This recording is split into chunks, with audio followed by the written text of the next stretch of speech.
Creo que ya está grabando. Bueno, Ya vamos. aparece. Sí, ¿verdad? Sí. Ok, bueno. Vamos a comenzar a revisar entonces este tema de infección de vías urinarias. Las infecciones de vías urinarias es una de las patologías que más problemas causa hoy a nivel mundial. Uno de los retos microbiológicos más importantes se presentan en tres patologías básicamente. Neumonías asociadas a ventilación mecánica, en los pacientes con sepsis abdominal y las infecciones de vías urinarias. El tratamiento de estas tres patologías es lo que más ha llevado a que estudiemos nuevos fármacos antimicrobianos derivado precisamente de las resistencias antimicrobianas que se llegan a tener. Es por todos sabidos que estas tres patologías y muy en específico infecciones de vías urinarias, hay pacientes que llegamos a ver con una recurrencia muy importante de ellas y sobre todo que podemos tener también lo que es una Escherichia coli o una Klebsiella como agentes etiológicos que pueden causar gran resistencia a los antibióticos convencionales. Muchos de ellos han aprendido a defenderse y tenemos algo que conocemos como beta-lactamasas de espectro extendido, de las cuales nosotros comentaremos algo al respecto enseguida. Vamos a ver en esta plática todos estos puntos que están aquí señalados, donde trataré de hacerlo lo más didáctico posible. En esta plática me enfocaré mucho a pacientes pediátricos, desde luego, pero también haré los señalamientos en mujeres embarazadas y en pacientes adultos, que es algo muy común. Compartiré con ustedes el suplemento que hemos publicado, que tenemos ahí de la revista de urología. Se los haré llegar. Y bueno, empezaremos con una definición. Una infección de vías urinarias es precisamente la presencia de un patógeno que no debe de estar en el sitio del tracto urinario. Recordemos que la vía urinaria es un sitio o un líquido estéril, prácticamente la orina, y no tiene que haber ninguna presencia de bacterias. Sin embargo, existen términos que nosotros conocemos como bacteriuria. La bacteriuria es solamente la presencia de un patógeno en la vía urinaria, en la orina, en este específico, en la orina, y que puede o no presentar sintomatología. Recordemos un concepto básico de lo que empezamos a hablar cuando señalamos respuesta inflamatoria sistémica en sepsis. Una cosa es colonización, que es la presencia de una bacteria sin respuesta inmunológica y sin datos clínicos. Lo que puede ser la presencia de una infección donde yo voy a presentar voy a tener la presencia de una respuesta inmunológica del cuerpo, pero no presentar enfermedad. Y otra cosa que es la enfermedad donde yo presento datos clínicos, ¿sí? Entonces esas cosas vamos a estar señalando porque uno de los grandes retos es la bacteriuria asintomática. La bacteriuria asintomática es una de las cosas que llegamos a encontrar muy prevalente, sobre todo en la consulta externa, donde acuden los pacientes y nos hablan de tener la presencia de un cultivo positivo, pero sin alteraciones, sin presencia de fiebre, sin dolor para orinar, que es la disuria, sin urgencia urinaria. Entonces, esta situación la vamos a ir comentando. Recordemos que la colonización por los gérmenes intestinales es lo más común y por ello, si recordamos que una de las enterobacterias más prevalentes es Escherichia coli, nosotros sabemos que Escherichia coli es el responsable hasta en cerca de un 90% de las infecciones de vías urinarias y es el principal agente etiológico. Escherichia coli tiene algo muy peculiar, sobre todo el que nos ocasiona las infecciones de vías urinarias y que llamamos nosotros como Escherichia coli uropatógena, ¿sí? Entonces, esta Escherichia coli tiene muchos factores de virulencia, muchos factores que le permiten estar en ese epitelio urinario, recordando que generalmente el flujo urinario ayuda a barrer de cierta manera las bacterias que pudieran estar alojadas y asimismo existen otros factores de defensa propios como la proteína de Thornfield que nos llegan a nosotros a tener esa posibilidad de evitar la fijación de una bacteria en este epitelio urinario, ¿sí? Sabemos que tradicionalmente las vías urinarias las clasificamos en altas y bajas. Altas, donde yo voy a tener la presencia de lo que son el parénquima renal y el uretero, y bajas voy a llamar a lo que es la vejiga y uretra. Recordemos la anatomía tanto de un hombre como de una mujer. La uretra de la mujer es mucho más corta que la de la mujer y por tanto recordemos que uno de los mecanismos por los cuales se van a causar las infecciones de vías urinarias es ascendente, recordar que en un trayecto corto a uno largo es mucho más fácil que se infecte en una mujer entonces. Esta es la explicación fisiopatogénica de por qué las mujeres tienen más cuadros urinarios. Cuando hablamos de algunos aspectos epidemiológicos, recordemos que estas infecciones de vías urinarias es la segunda infección bacteriana más común en pediatría. Afecta 8% de las niñas y hasta 2% de los niños en los primeros 7 años de vida.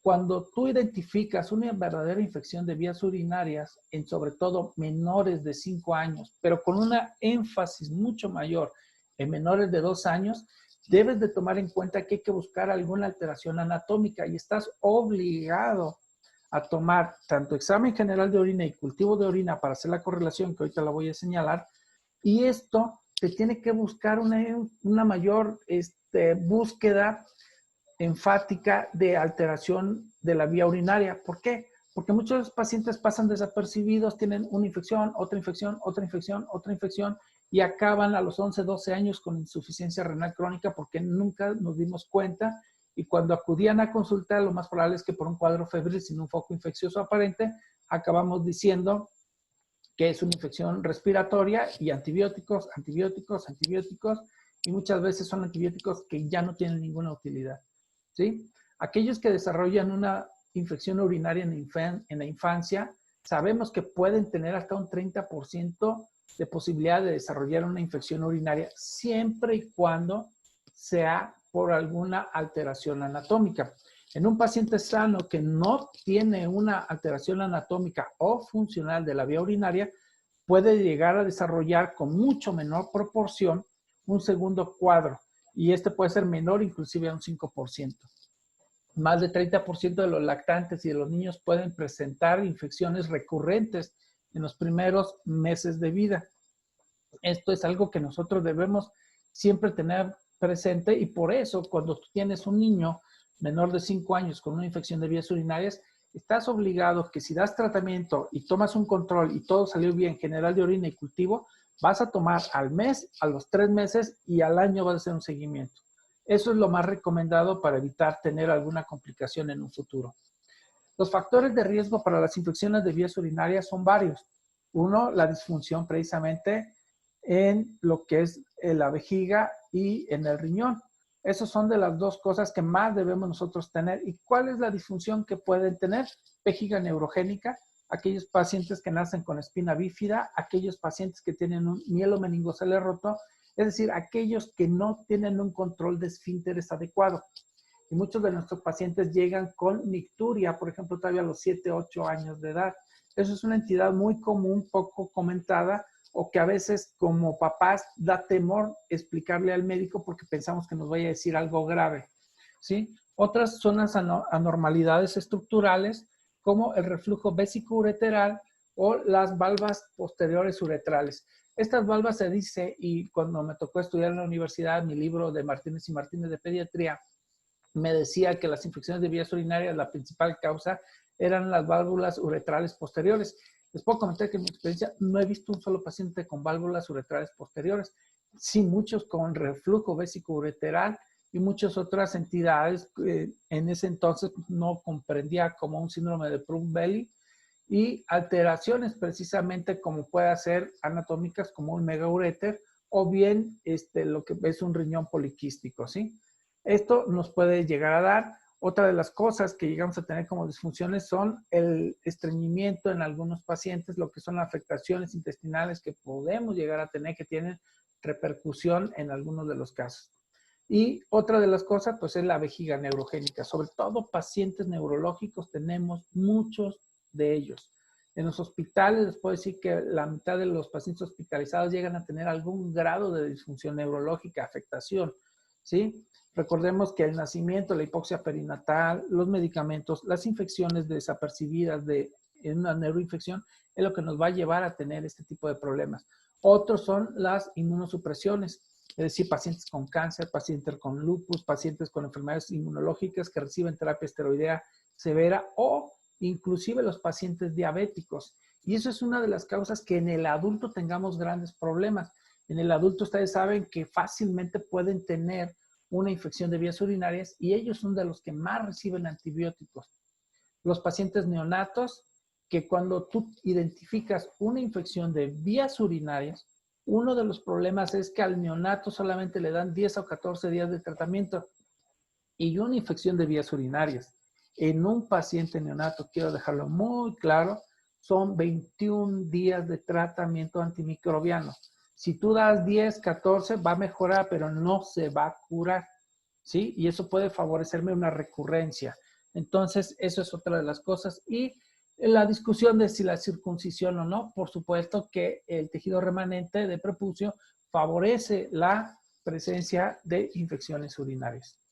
Cuando yo veo por cada uno de los factores de riesgo, tanto en niñas como en niños, por separado, ven aquí una tablita donde van buscando la edad, la temperatura y la ausencia o no de alguna otra infección que pueda tener. ¿Cuál es la posibilidad que lleguemos a tener una verdadera infección de vías urinarias? Realmente estos factores aquí señalados en este estudio no fueron muy concluyentes, no son del todo adecuados, por eso lo señalo, porque quizás ustedes puedan encontrarlo y alguien les puede decir, si tiene fiebre y temperatura, es menor de 36 meses, es niño, es niña, y le dan un puntaje, vayan a pensar que esto es lo que más les va a dar la posibilidad de tener una infección de vías urinarias. La verdad es que no. Por supuesto, el lactante febril sin foco infeccioso urinario, perdón, sin foco infeccioso, estamos obligados a buscar una infección urinaria, ¿sí? Cuando vemos los demás factores de riesgo que puede haber por una infección urinaria, ustedes ven en la columna aquí de la izquierda, en esta de aquí, lo que es la edad, si es un recién nacido, si es un preescolar o un escolar, la posibilidad que puedan tener. Vean cómo entre más pequeños es mucho más alta la posibilidad. Predisposición familiar, sobre todo cuando tenemos antecedentes de reflujo vesicoureteral o pacientes circuncidados o no, pero sobre todo malformaciones renales o vejiga neurogénica. Y yo dije disfunciones también a nivel del intestino y sobre todo el estreñimiento, ¿sí? Y obviamente cuando empiezan ya en los adolescentes, la vida sexual activa. Existe un término que debo confesarles cuando me invitaron al consenso y me hablaron de infección de vías urinarias luna mielera, la verdad es que yo decía que esto era como que algo no creíble, pero ciertamente el término luna mielera es precisamente porque es una de las infecciones muy comunes cuando una pareja inicia su vida sexual activa y acuden precisamente por molestias urinarias, ¿sí?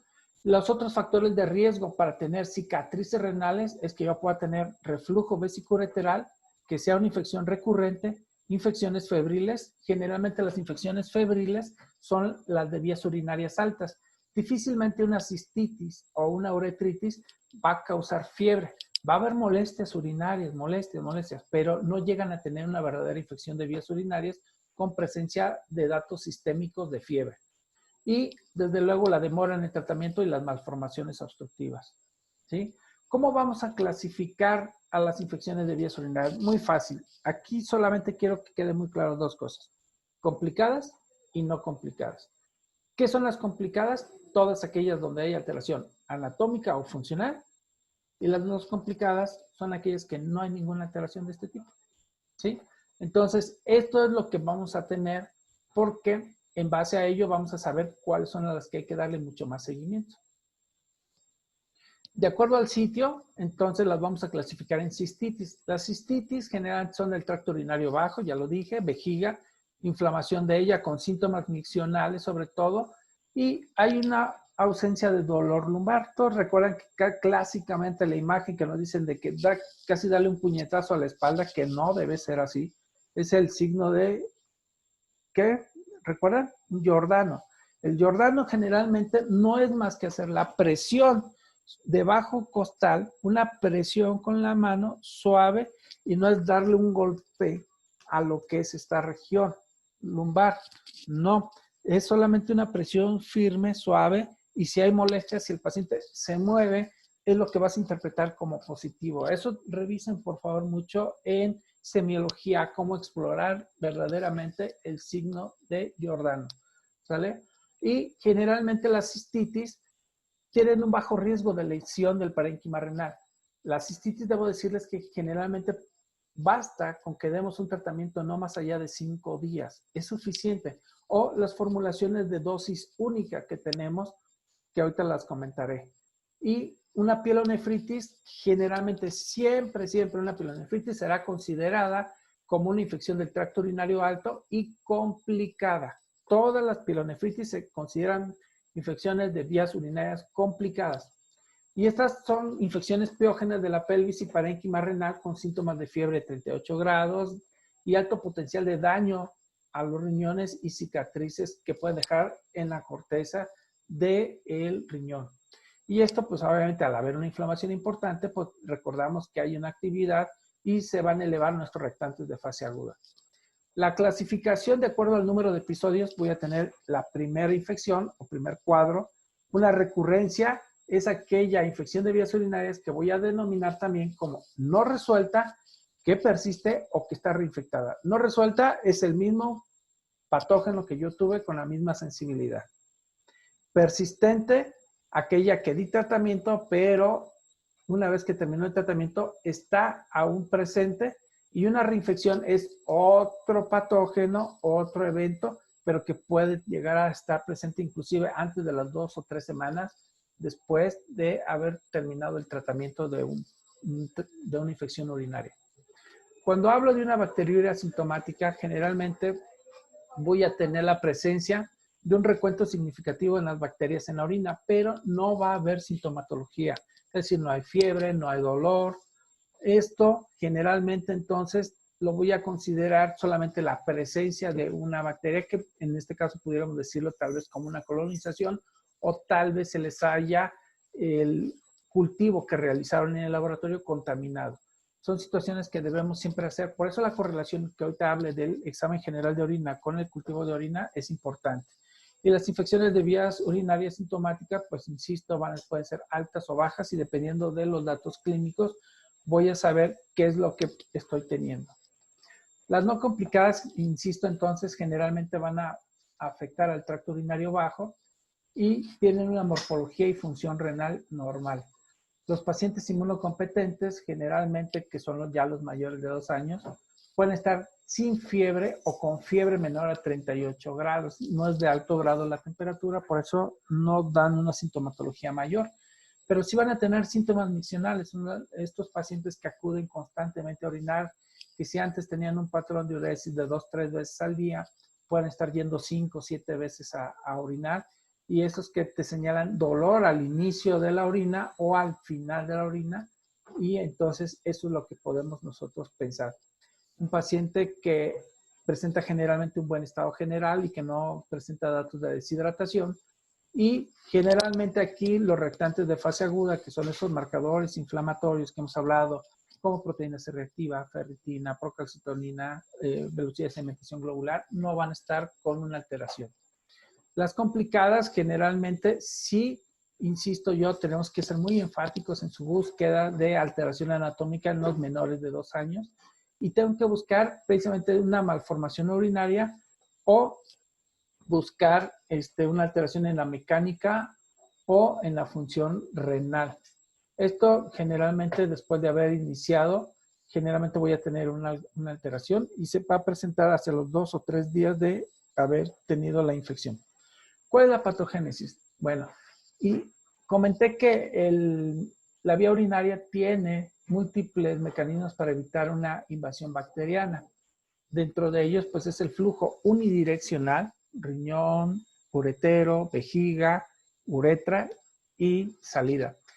Si yo tengo al revés, que tengo de uretra a vejiga o de vejiga a uretero o de uretero hacia riñón, pues ya se perdió ese flujo unidireccional que tenía.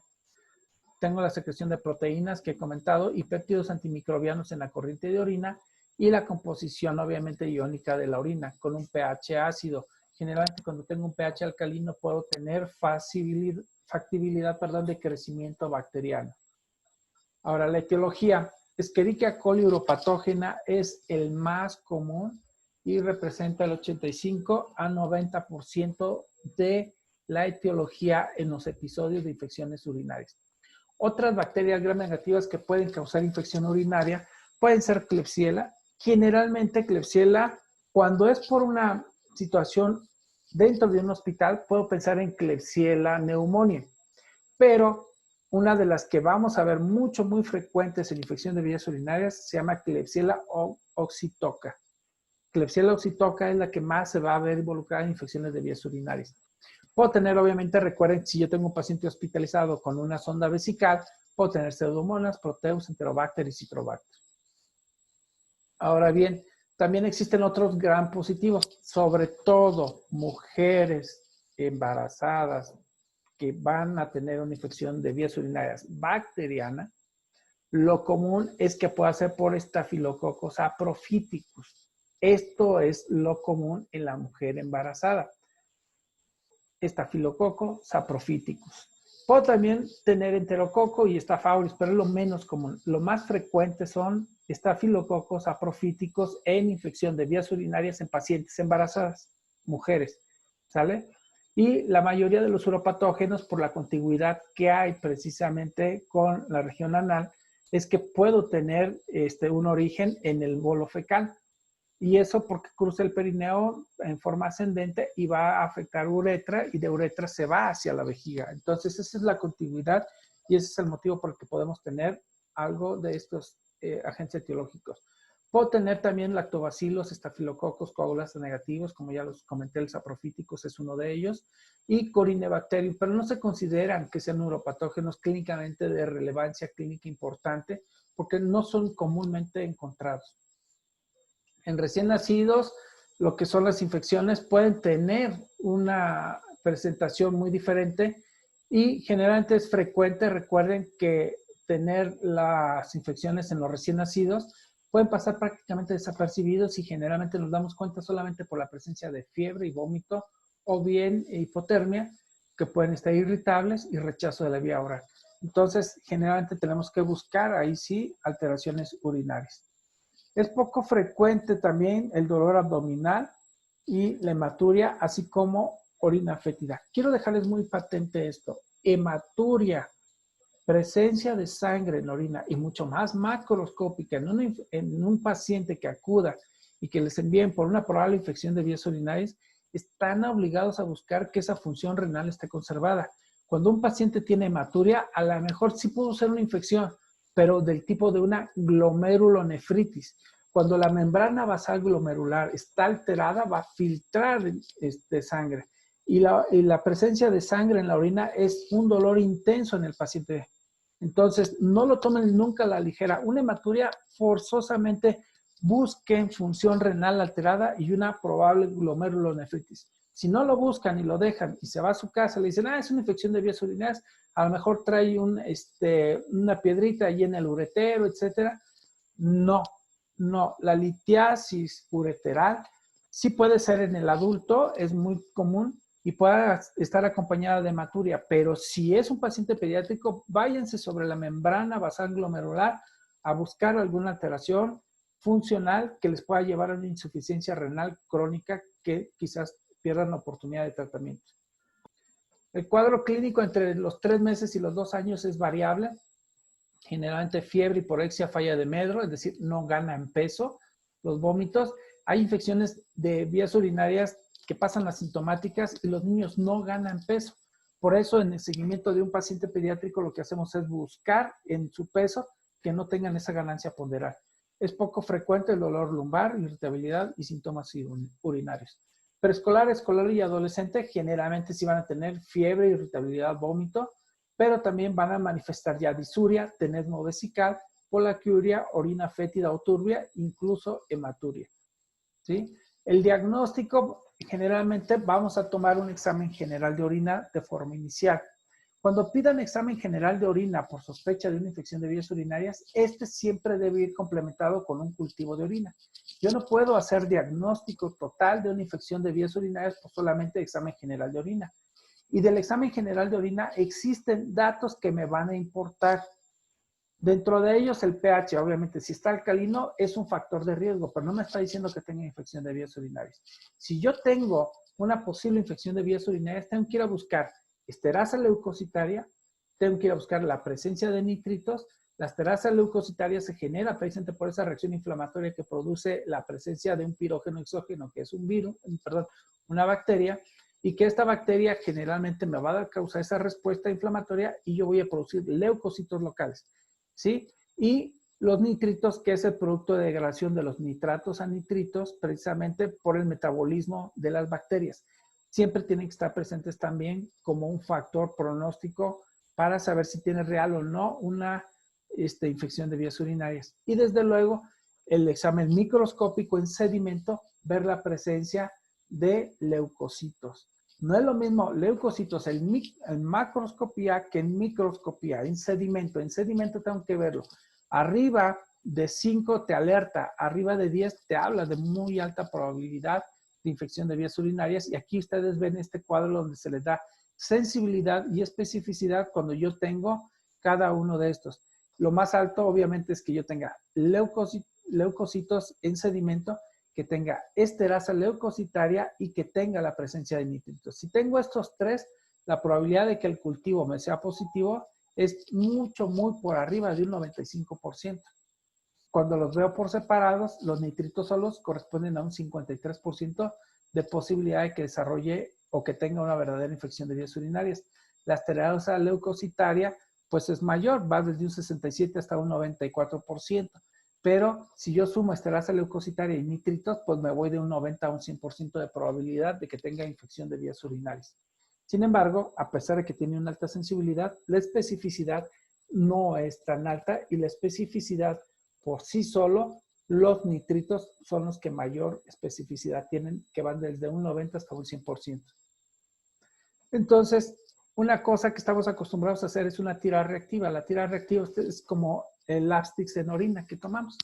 Y ese lo comparamos, que podemos hacerlo rápido en el consultorio o en una sala de urgencias, nos da una orientación, ¿sí? Pero grábense bien la posibilidad que podamos tener.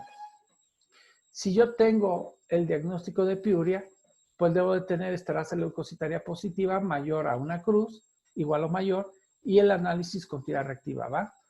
O bien la presencia de más de 5 leucocitos en sedimento, que fue lo que yo les dije.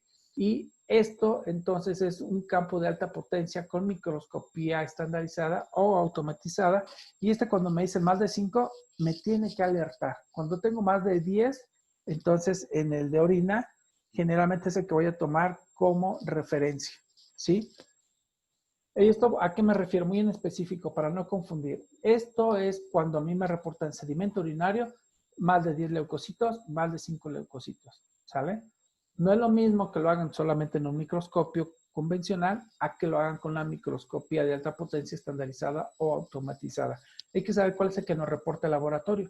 Si me dicen por esta técnica más de 5 leucocitos, pues entonces lo voy a tomar como un valor de probable infección de vías urinarias. Pero si no lo tienen por microscopía estandarizada, tendré que irme al manual y entonces cuando lo hacen de forma manual y visualizan por campo, más de 10 leucocitos. Otros diagnósticos, pues es obviamente diferenciales, fiebre de origen desconocido, infecciones por estreptococo beta-hemolítico del grupo A, o bien cuadro de apendicitis o una enfermedad de Kawasaki inclusive, ¿sí? La probabilidad que yo pueda tener una infección de vías urinarias basada solamente en características clínicas, ustedes ven esta escala, es una calculadora que se diseñó para poder hacer como un análisis clínico, pero realmente yo les puedo decir que no es lo más adecuado. Por supuesto, te hace una inferencia de posibilidad, pero lo más importante o relevante es el general de orina y cultivo de orina. Desde luego, cuando tu sospecha clínica es una infección de vías urinarias. La técnica con bolsa recolectora no sirve. Sin embargo, pues es la que más usamos en pediatría. Ve y ponle una bolsa. Señora, póngale una bolsa ahí en el laboratorio. Esa bolsita fácilmente se contamina. Si yo no traigo limpia mis manos, se lo pego a un niño o niña, generalmente si no está limpio el área genital, ya se puede infectar ahí y se puede contaminar la muestra de orina. La bolsa generalmente debe durar no más de 30 minutos. Hay quienes van a encontrar que dice que hasta 2 horas, pero 2 horas dejar una bolsa está totalmente contaminada y el cultivo puede ser falso, ¿sí? El cateterismo vesical es lo más adecuado. En un paciente hospitalizado es obligado que hagamos cateterismo vesical cuando sospecho infección de vías urinarias. Si yo recolecto por bolsa, puedo tener errores en la interpretación. No hacemos punciones suprapúbicas, la verdad es que no lo hacemos. Hay quienes lo han considerado como la más adecuada, sí, pero es demasiado invasiva. Lo que no queremos es invadir a un paciente, por eso buscamos muchas veces con la bolsa. El diagnóstico, pues obviamente me tengo que hacer con el reporte de un urocultivo. El estándar de oro para diagnóstico de infección de vías urinarias es el urocultivo, ¿sí? Ahora, hacerlo por un ultrasonido generalmente es el método menos invasivo y lo único que me va a hablar es si hay alteraciones quísticas o sólidas a nivel del riñón o si hubiese alguna alteración anatómica en la pelvicilla renal, asimismo tal vez de los ureteros o engrosamientos de la vejiga que me hablan de retención de orina, ¿sí? Y esto siempre debemos de hacerlo en un paciente que tenga un primer episodio de infección de vías urinarias y que sea menor a 6 meses de edad. Eso es súper obligado. O bien en aquel paciente menor de 2 años con uno o segundo evento de infección de vías urinarias. Un cistograma, es decir, colocar una sonda y meter un medio de contraste para ir viendo cistouretrograma miccional es demasiado invasivo. No es lo más recomendado. Puedo comentar la experiencia de unos pacientes que tenía que cuando le pedía a su niña un cistouretrograma miccional, al ver la prueba tan invasiva, la verdad es que se molestaron inclusive por haber solicitado esa prueba. Quiero decirles que sí es una que hacemos, sobre todo cuando yo voy a sospechar el reflujo vésico-ureteral, pero si no tengo sospechas de reflujo vésico-ureteral, no se vayan tan invasivos. Utilicen solo primero el ultrasonido y en todo caso, tal vez, ahorita que hable del gamagrama, que es lo más adecuado, ¿sí? El diagnóstico es precisamente con un gamagrama, es mucho mejor. Me va a encontrar un diagnóstico y me va a dar un pronóstico funcional. Entonces, tengo dos ventajas con el gamagrama, diagnóstico y pronóstico, ¿sí? No es de rutina, se hace cuando ya tengo cuadros recurrentes o que voy a la búsqueda directa de cicatrices renales, ¿sí? Y esto generalmente es una de las que más voy a tener como recomendación. El tratamiento pues va dirigido precisamente a control microbiológico y si hablamos de que Escherichia coli es el tratamiento, es la bacteria que más está involucrada, tendré que dar un antibiótico que tenga esa cobertura, ¿sí? En Estados Unidos aquí esta referencia nos habla de que hasta el 24% de los cultivos de Escherichia coli eran resistentes a las sulfas, al trimetoprim. Trimetoprim es un antibiótico de las sulfas que más se había utilizado en infecciones de vías urinarias, pero me iré un poquito más ahorita que lo comente en los tratamientos en específico. No es de los que más ya usamos. Utilizamos otro tipo de antibióticos para Escherichia coli, sobre todo el tipo de cefalosporinas, principalmente de segunda y tercera generación. En los adultos se utiliza con exageración las quinolonas y uno de los antibióticos que más función nos ha podido dar es la nitrofurantoína y la fosfomicina. Aquí existen algunos esquemas de antibióticos con dosificación para la etapa pediátrica. No hagamos mucho caso de esto. Quiero que siempre tengan como costumbre la búsqueda en sus libros de las dosificaciones. Siempre deben traer ya sea su guía Sanford o en el bolsillo en su celular una guía terapéutica donde puedan ver y consultar las dosificaciones siempre, ¿sí? Aquí hay más esquemas de antibióticos. Pero realmente el tratamiento de un paciente con una infección verdadera de vías urinarias y que requiera hospitalización, pues el tratamiento tendrá que hacerse de forma hospitalaria y por forma intravenosa para lograr erradicar. Tenemos diferentes antibióticos, generalmente, insisto, utilizamos cefalosporinas de segunda, de tercera. Podemos llegar a utilizar algunas penicilinas, sobre todo antiseudomonas como piperacilina, o bien en algunos casos considerados muy específicos los aminoglucósidos, ¿sí? El riesgo de resistencia antimicrobiana es muy alto, es muy alto, ahorita lo voy a comentar en la segunda parte de la plática, y la profilaxis antimicrobiana no se recomienda del todo, sobre todo aquellos pacientes que tienen una malformación de la vía urinaria y que están en tratamiento y que tienen un sondeo, dejarles un antibiótico de forma profiláctica es muy discutida porque lo único que va a hacer es que reciban un antibiótico dosis baja durante mucho tiempo y que genere precisamente resistencias antimicrobianas, ¿sí? Entonces, estos son de las que más vamos a tener, sobre todo cuando hay reflujo vésico-ureteral, las profilaxis. Esto nos lleva a que tengamos grandes problemas, ¿sí? En este metaanálisis que podemos ver es qué tanto se apoya el dar o no dar una profilaxia. Pues la verdad es que fue negativo, no están a favor los estudios, no hay gran beneficio y al contrario sí podemos llegar a tener un problema mayor.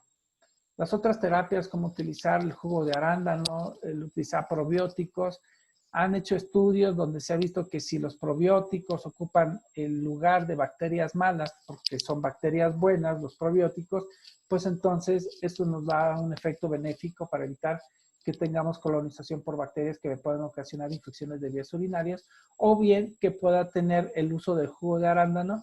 El jugo de arándano evita la internalización en el epitelio urinario de Escherichia coli. Entonces, es como un repelente, vamos a llamarlo en cierta manera, el jugo de arándano, y se ha dicho que tiene utilidad y sí se llega a recomendar como otra terapia adyuvante.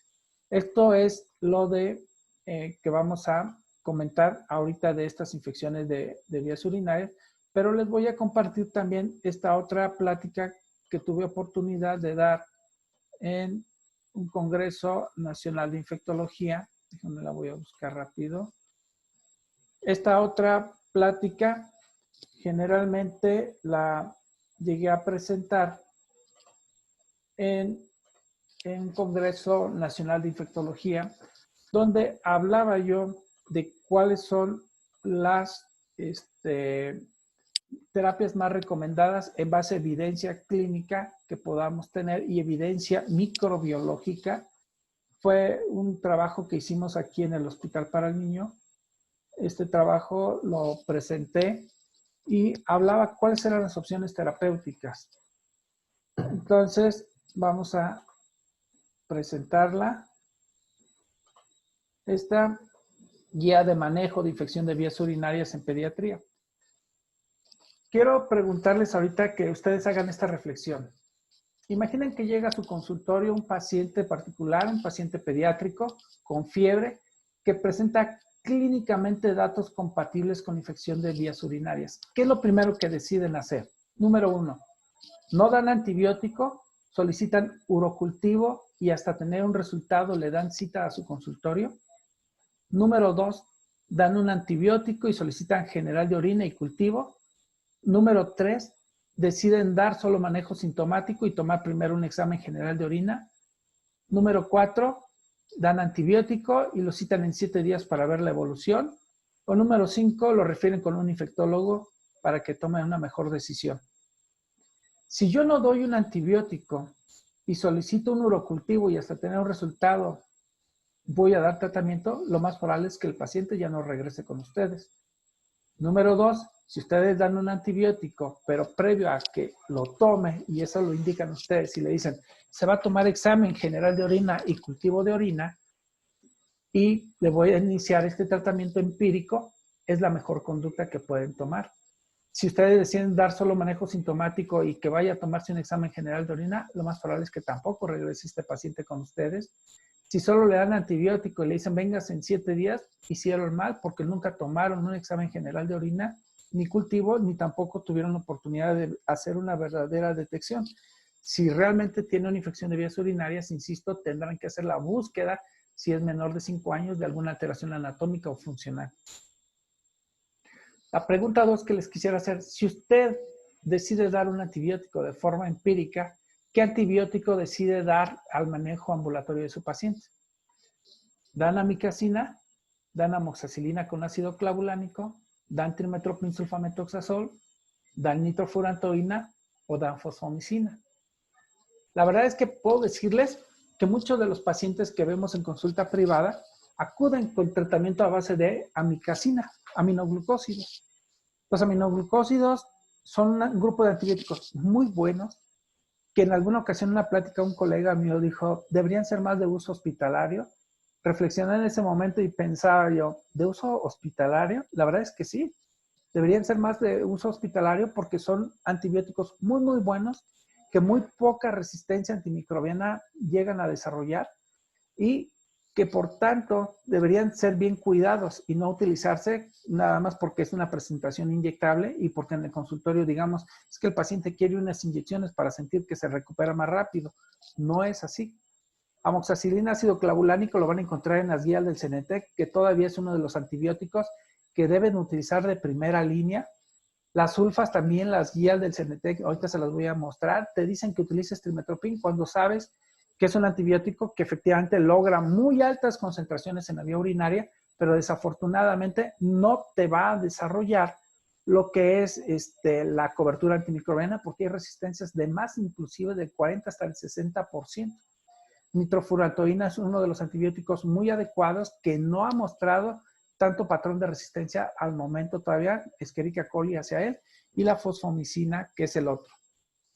Ahora bien, vamos a ver, las infecciones bacterianas de vías urinarias son comunes en edad pediátrica, su presentación clínica es muy variable, el diagnóstico es difícil a menos de que sea por laboratorio antes de los 3 años de edad, y la obtención de muestras e interpretación es difícil.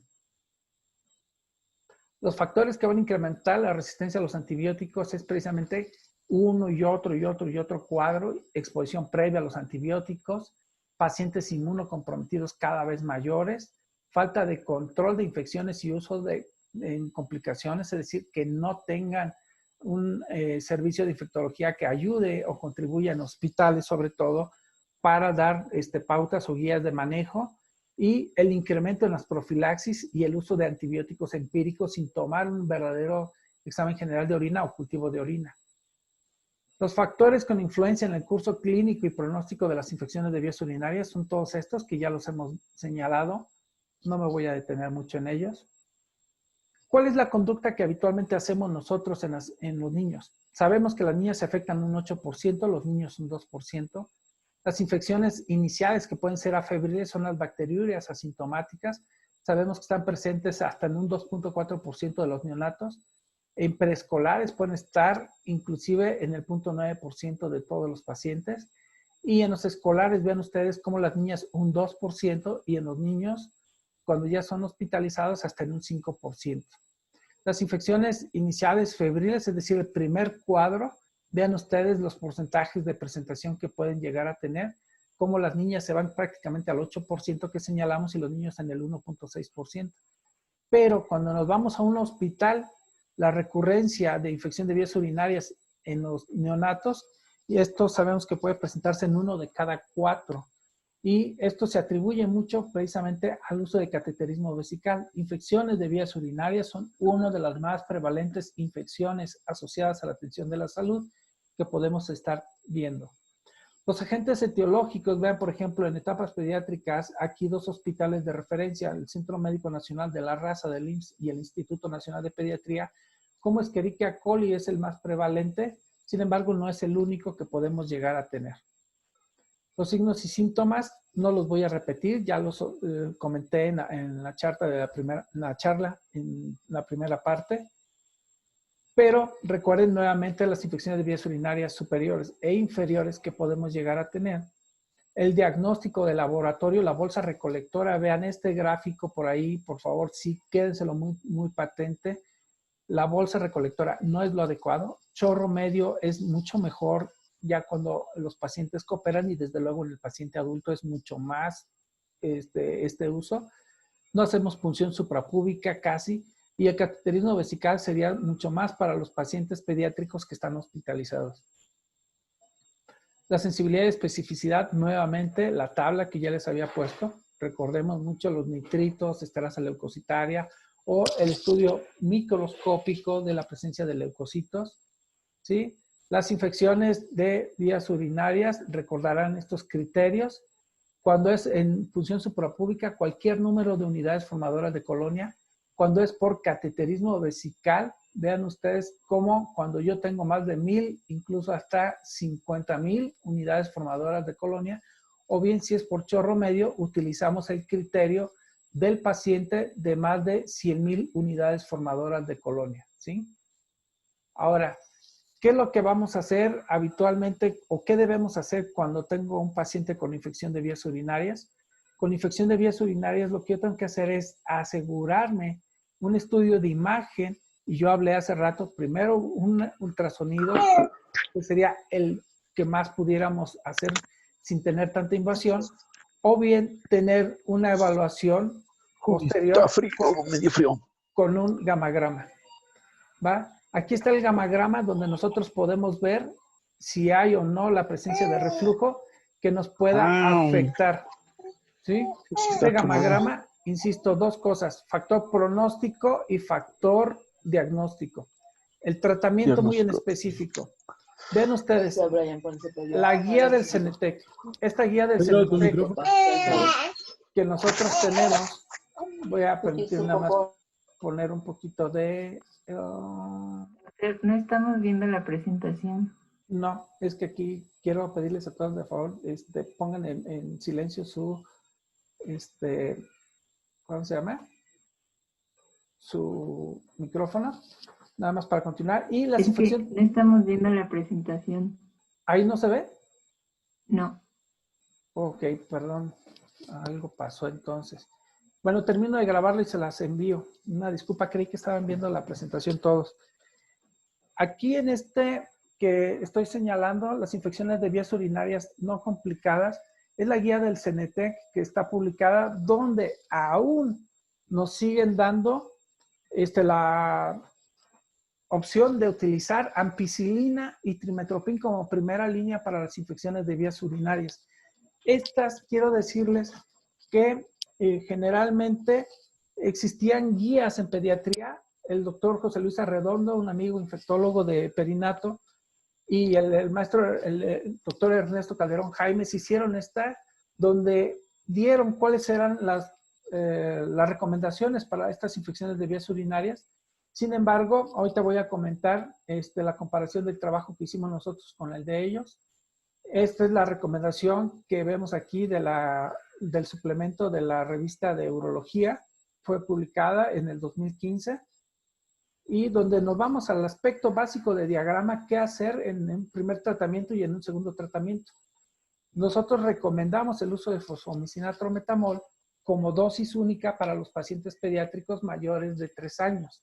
Esto es lo más recomendable, y en los menores de 3 años la amoxicilina ácido clavulánico para el primer evento de infección urinaria es lo más común, es lo más recomendado. Cuando yo tengo un segundo evento, la recomendación tendría que ser con la nitrofurantoína, ¿sí? La Academia Americana de Pediatría no tiene una guía, y obviamente recordemos que todo tratamiento de infección de vías urinarias, lo primero que quiero hacer es minimizar el daño renal y dar el tratamiento de forma precoz, un tratamiento empírico guiado, desde luego con los resultados locales de sensibilidad que pueda tener. Hay que tomar en cuenta nuevamente los factores de riesgo para tener una bacteria resistente y la sensibilidad que puedan tener en los diferentes. Esta es la que tienen publicada en el Centro Médico Nacional de la Raza, y donde ellos tienen Escherichia coli en el 80% de sus urocultivos. Ellos hicieron una revisión inclusive a nivel mundial también, donde en la revista de enfermedades infecciosas en microbiología clínica estudiaron 20.243 cepas de Escherichia coli, y de estas vieron cuál fue la sensibilidad. La sensibilidad pues fue más hacia nitrofurantoína, ciprofloxacino y fosfomicina por arriba del 90%, con un 30% de resistencia a trimetoprim, y eso es algo que entonces hizo que hiciéramos esta consideración. La sensibilidad, aquí nuevamente el cuadro que tiene en la revista médica del Instituto Mexicano del Seguro Social en el 2014, publicaron esta información ellos, y nitrofurantoína fue el que mayor actividad tuvo junto con cefalosporinas de tercera generación. En el Instituto Nacional de Pediatría vemos aquí las sensibilidades que ellos presentaron, donde se ve que prácticamente ceftriaxona, muy baja ¿cómo se llama? Sensibilidad. Esto significa que Escherichia coli era resistente prácticamente a estas. Sin embargo, una de las cosas que aquí no señalaron en su estudio es que Escherichia coli, la que estudiaron, era de origen nosocomial, y obviamente pues ya habían recibido presión antimicrobiana previa.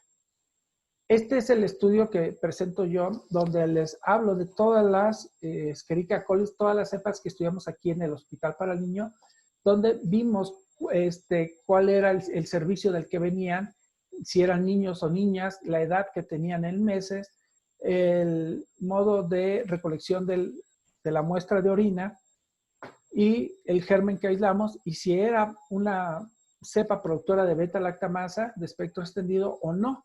Es decir, si era resistente a cefalosporinas de tercera generación. Aquí presento todos los pacientes que tuvimos. Nosotros tuvimos 70 cepas de Escherichia coli que estudiamos.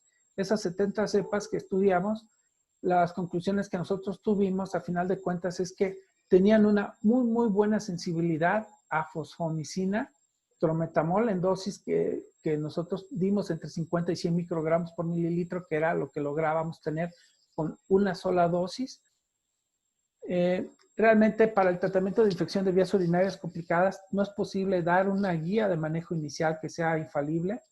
Generalmente se va a basar en evidencias descritas en otros países, pero nosotros aquí como colegiados tenemos que tener una recomendación, y recientemente salió publicada de la Academia Americana de Pediatría. Los estudios que hablaban de fosfomicina trometamol en diferentes partes del mundo inclusive señalaban que fosfomicina era un antibiótico bueno incluso para cepas productoras de beta-lactamasa de espectro extendido. Estos son otros estudios donde señalaban precisamente que fosfomicina tenía un uso empírico y que debiera ser la primera línea en pacientes con infecciones de vías urinarias. ¿Sí? Aquí la gran disyuntiva y la recomendación final. Fosfomicina, trometamol y nitrofurantoína, hoy por hoy, en pediatría, son los dos antibióticos de primera línea que debemos de dar en nuestros pacientes. Vean aquí los resultados que tuvimos. 73% eran hombres, 27 mujeres. Escherichia coli fue el más prevalente. Del 94% de todas las cepas que nosotros tamizamos fueron sensibles a fosfomicina. ¿Sí? Algunas eran productoras de beta-lactamasa de espectro extendido. Entonces, las recomendaciones finales es para una no complicada, fosfomicina, trometamol, amoxicilina, clavulanato y nitrofurantoína en pediatría son la recomendación de antibióticos. En las complicadas, desde luego, cefalosporinas de tercera generación, fosfomicina y en su caso de cepas BLE, el uso de carbapenémicos. En los pacientes adultos que son expuestos a tantas quinolonas, la probabilidad de resistencia es muy alta. Por eso, cuando tenemos resistencia a quinolonas, el uso de carbapenémicos es inclusive, se señala, y es una de las discusiones grandes, como primera línea para los pacientes con infecciones de vías urinarias. Entonces, esto es lo que quiero comentarles de los pacientes que tenemos, y esto es lo que vamos a tener entonces de infección de vías urinarias. Voy a terminar con esta solamente para la grabación. Déjenme ver, nada más ponerla el stop. Ok. Bueno, buenas tardes todos. No se vayan.